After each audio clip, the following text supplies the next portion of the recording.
બાપુ એક સુંદર મજાનો પૌરાણિક કથા સંગ્રહ વિક્રમ વેતાળના ભાગ 22નો પ્રસંગ છે અને આ પ્રસંગનું શીર્ષક છે જામૃત વાહન. રાજા વીર વિક્રમ ફરી પાછો સ્મશાનમાં ગયો અને વૃક્ષ પર લટકતા મરદાને નીચે ઉતારી પોતાની પીઠ પર મૂકી ચાલવા માંડ્યો. ચાલતા ચાલતા મરદામાં રહેલા વેતાળે ફરી પાછા રાજા વીર વિક્રમને નવી વાર્તા સંભળાવવા માટે અનુમતિ માંગી અને રાજા વીર વિક્રમે વેતાળને અનુમતિ આપી. એટલે વેતાળે વાર્તા શરૂ કરી અને કહ્યું કે મારી મૌનભંગની શરત તમે ચૂકતા નહીં. એટલે રાજાએ હકારમાં માથું હલાવ્યું અને વેતાળે વાર્તા શરૂ કરી. હિમાલય નામના પર્વત પર એક ગંધર્વ નામનું નગર હતું અને આ નગરમાં જીમકેતુ નામનો રાજા રાજ્ય કરતો હતો. આ રાજાએ કલ્પવૃક્ષની પૂજા કરી અને એક પ્રતાપી સંતાનની કામના કરી હતી. એણે કલ્પવૃક્ષની પૂજા કરી, આરાધના કરી અને વરદાન માગ્યું કે મારી બધી જ પ્રજા પાસે એક સરખું ધન મળે, જેથી મારા રાજ્યમાં કોઈ ગરીબ ના રહે. અને કલ્પવૃક્ષે તથાસ્તુ કહ્યું અને જોત જોતામાં રાજા એના ત્યાં રહેલા તમામ લોકો એક સરખા ધનવાન થઈ ગયા અને રાજાને ત્યાં એક સુંદર પુત્રનો પણ જન્મ થયો અને એ પુત્રનું નામ જામૃતવાહન રાખવામાં આવ્યું. રાજ્યમાં રહેલા લોકો કોઈનું કામ કરવા તૈયાર નહોતા. બધા એટલા બધા ધનવાન થઈ ગયા હતા કે કોઈને કાંઈ કામ ધંધો કરવાની ઈચ્છા થતી જ નહોતી. અને આ બાજુ રાજકુમાર પણ ધીરે ધીરે મોટો થવા લાગ્યો. રાજાના મહેલમાં રહેલા નોકરો ચાકરો પણ એટલા બધા ધનવાન થઈ ગયા હતા એટલે મહેલમાં એને જવાની જરૂર નહોતી. ને મહેલમાં પણ જાય શા માટે? એમની પાસે તો ઘણું બધું ધન આવી ગયું હતું. બધા જતા રહ્યા, કોઈને કહેનાર કે સાંભળનાર રહ્યું નહીં. બધા પૈસા મેળવી અને પાગલ થઈ ગયા હતા. છેવટે કંટાળી જઈ અને રાજા અને એનો પુત્ર જામૃતવાહન બંને જંગલમાં તપ કરવા માટે જતા રહ્યા. હિમાલય પર્વત પર જીમકેતુના પુત્ર સાથે એક ઋષિના પુત્રની મિત્રતા બંધાઈ ગઈ.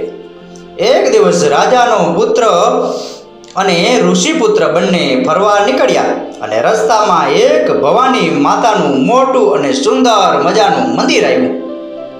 એ મંદિરમાં એક રાજકન્યા દેવી સામે મુરલી વગાડી રહી હતી. જામૃતવાહન રાજકુમારની નજર એના પર પડી અને એવી જ રીતે રાજકન્યાની નજર પણ આ રાજકુમાર જામૃતવાહન પર પડી. પહેલી નજરે જ એકબીજા બંને પ્રેમમાં પડી ગયા અને દેવી સામે મુરલી વગાડનાર એ રાજકન્યા મલયકેતુ રાજાની પુત્રી હતી.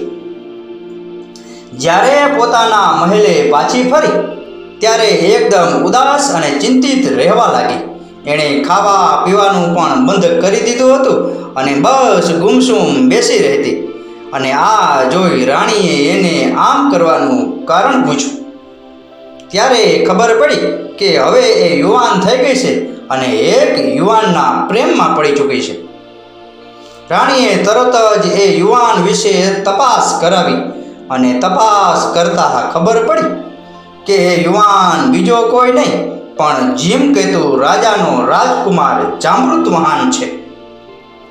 બંને પક્ષે ભેગા થયા, એકબીજાએ ચર્ચા વિચારણા કરી અને અંતે રાજકન્યા તેમજ રાજકુમાર જામૃતવાહનના ધામધૂમથી લગ્ન કરવામાં આવ્યા. બંનેના લગ્ન થઈ ગયા. થોડા દિવસ પછી રાજકુમાર જામૃતવાહન પોતાના શાળા સાથે મલ્યાગીરી પર્વત પર ફરવા નીકળ્યો અને ફરતા ફરતા એક જગ્યાએ એમણે ઊંચો સફેદ ઢગલો જોયો અને જામૃતવાહને પોતાની સાથે રહેલા એના શાળાને એ ઢગલા વિશે પૂછ્યું કે આ ઢગલો શેનો છે? અને એના શાળાએ જવાબ આપતા કહ્યું કે પાતાળ લોકમાંથી કરોડો નાગકુમારો અહીં આવે છે. એમને એક ગરુડ ખાઈ જાય છે, એમના હાડકાનો આ ઢગલો પડ્યો છે. જામૃતવાહને કહ્યું, મિત્ર તું હવે ઘેરે જા અને ભોજન કરી લે કારણ કે હું મારી નિત્ય પૂજા કરું છું. આ સાંભળી સાળો ત્યાંથી જતો રહ્યો અને જામૃત વાહન ત્યાંથી આગળ ચાલ્યો. ચાલતા ચાલતા થોડે દૂર ગયા પછી એને કોઈના રડવાનો અવાજ સંભળાયો અને એ અવાજની દિશામાં ગયો અને અવાજ નજીક પહોંચ્યો તો એક અવાજ એ ગઢ ડોશીનો હતો. ત્યાં બેસીને રડી રહી હતી. એ ઘણી દુઃખી હતી, જેના કારણે વિલાપ કરતી હતી. જામૃત વાહને એ ગરડી સ્ત્રીને રડવાનું કારણ પૂછ્યું. ત્યારે ગરડી સ્ત્રીએ કહ્યું કે શંખચૂડ નામનો નાગ મારો પુત્ર છે અને આજે ગરુડ આવી અને એને ખાઈ જશે. આજે એ ગરુડને ખાવાનો વારો મારા દીકરાનો છે. એ દુઃખના કારણે હું રડી રહી છું. જામૃત વાહને માજીને આશ્વાસન આપતા કહ્યું કે માજી, તમે જરા પણ દુઃખી ન થાઓ. આજે તમારા પુત્રને બદલે હું મારો પ્રાણ આપીશ. તમે ચિંતા ન કરો. બરાબર એ જ વખતે શંખચૂડ નામનો નાગ ત્યાં આવી ગયો અને તેણે પોતાની માં અને આ જામૃત વાહનની વાતો બધી સાંભળી લીધી. એટલે એણે ગડગડા થઈ અને કહ્યું કે મહારાજ, આ દુનિયામાં મારા જેવા તો લાખો કરોડો સર્પ પેદા થઈ જશે, પરંતુ આપના જેવા ધર્માત્મા, દયાવાન અને મહાન રાજા વારંવાર પેદા થતા નથી. માટે મારા જેવા એક તુચ્છ અને સામાન્ય નાગ માટે આપના પ્રાણ ન ગુમાવો. અને જામૃત વાહને કહ્યું કે સત્ય પુરુષનો ધર્મ છે કે એ જે બોલે છે ને એ પાડી બતાવે છે. માટે મને મારું કામ કરવા દે. બરાબર એ જ સમયે આકાશમાંથી ઉડતું ઉડતું એક ગરુડ આવ્યું અને જામૃત વાહનને પોતાની ચાંચમાં પકડીને ઉડી ગયું. ત્યારે શંખચૂડ નામનો નાગ એ ગરુડને જામૃત વાહનને છોડી દેવા માટે વારંવાર વિનંતી કરવા લાગ્યો અને કહ્યું કે હે ગરુડ મહારાજ, તું આ રાજકુમારને છોડી દે. એ તારો શિકાર નથી. તારો શિકાર તો હું છું અને મારું નામ શંખચૂડ છે. તરત જ ગરુડ પાછો નીચે આવ્યો અને રાજકુમાર જામૃત વાહનને છોડી દીધો. પછી એણે પૂછ્યું કે હે રાજકુમાર, તું શા માટે આ નાગને બદલે તારા પ્રાણ આપવા માટે તૈયાર થઈ ગયો છે? અને ત્યારે રાજકુમાર જામૃત વાહને ગરુડને કહ્યું કે હે ગરુડજી, સામે ઉભેલા વૃક્ષોને જુઓ. એ પોતે અનેક કષ્ટ વેઠે છે. તડકો, ટાઢ અને વરસાદ પણ વેઠે છે, છતાં પણ એ લોકોને ફળ ઉત્પન્ન કરી અને આપે છે. અને એ પોતે ક્યારેય ફળ ખાતા નથી. એ હંમેશા માટે બીજાના માટે ફળ ઉત્પન્ન કરે છે, પર્ણ અને લાકડા પણ આપે છે અને અનેક પ્રકારની ઔષધિઓ પણ આપે છે. અને એવી જ રીતે સારા માનવીનો પણ એ જ ધર્મ છે કે બીજાને કામ આવે. સંસારમાં જે લોકો બીજાના સુખ માટે જીવે છે ને એ જ સાચું છે, એ જ સાચું જીવન છે, એ જ સફળ જીવન છે અને એ જ જીવનનું સાચું કલ્યાણ અને ત્યાગ છે. આટલું સાંભળી અને ગરુડ ખૂબ જ પ્રસન્ન થયો અને પ્રસન્ન થઈ ગરુડે જામૃત વાહનને કહ્યું કે હે રાજકુમાર જામૃત વાહન, હું તારા પર ખૂબ જ પ્રસન્ન થયો છું. માટે તારે જે જોઈએ તે માગી લે. હું તને વરદાન આપવા માગું છું.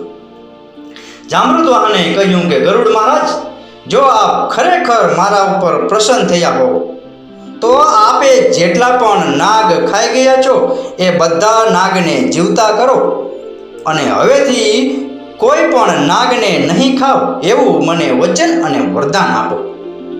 આટલું સાંભળી અને ગરુડ મહારાજ પાતાળ લોકમાં ગયા અને પાતાળ લોકમાંથી અમૃતનો કુંભ લાવી અને હાડકાના ઢગલા પર અમૃતના છાંટણા કર્યા અને તરત જ છાંટણા થતાં બધા નાગ ફરીથી સજીવન થઈ ગયા.